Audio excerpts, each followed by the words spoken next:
হাঁস মুরগি পা পড়ে যাওয়া অথবা ঠিকমতো দাঁড়াতে পারে না, এই সমস্যার সমাধান জানাবো আজকে আপনাদের এই ভিডিওতে। আসসালামু আলাইকুম। আপনারা যারা হাঁস অথবা মুরগি পালন করে থাকেন তারা অবশ্যই জানেন যে হাঁস মুরগি কিছুদিন পর পর পা পড়ে যায় অথবা পা চিকন হয়ে যায়, হাঁস মুরগি দাঁড়াতে পারে না ঠিকমতো। এই সমস্যাটা দেখা যায় আমাদের খামারে কিছুদিন থেকে। আমাদের খামারে ৩টা ৪টা মুরগি এরকম দেখি পা পড়ে যাচ্ছে।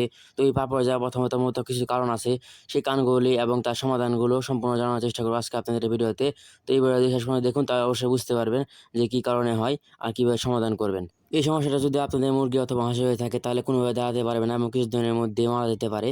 তো আপনারা দেখতে পাচ্ছেন এই সমস্যাটা হওয়ার কারণ হচ্ছে মূলত বিভিন্ন যদি খাবার পরিবর্তন করেন অথবা পুষ্টি কম খাবার দেন। তো দেখতে পাচ্ছেন আমাদের এখানে মূলত কয়েক প্রকার খাবার দেওয়া হয়ে গেছে। আমরা যেখানে খাবার নিয়েছি সেখানে মূলত খাবার ছিল না, তাই কয়েক প্রকার খাবার একসাথে দেওয়া হয়ে যায়।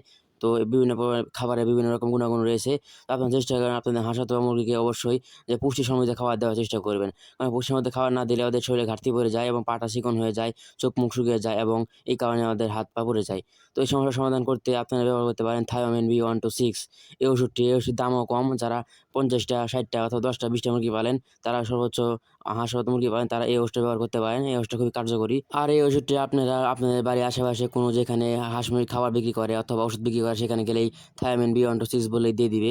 এই ওষুধটির কালার দেখতে পাচ্ছেন, কালারটা একদম হলুদ। আর এই ওষুধ ব্যবহার করার নিয়ম হচ্ছে প্রতি ১ লিটারে ১ গ্রাম করে। আপনারা প্রতি ১ লিটারে ১ গ্রাম করে ব্যবহার করবেন। আপনাদের কাছে যেহেতু যেই ওষুধটা দেখালাম আপনাদেরকে, সেই ওষুধের মতো আমাদের ডেট এক্সপায়ার হয়ে গেছে, নষ্ট হয়ে গেছে। তাই আমরা এই ওষুধটি ব্যবহার করছি। ওটা একই কোম্পানির ওষুধ, শুধু নামটা আলাদা।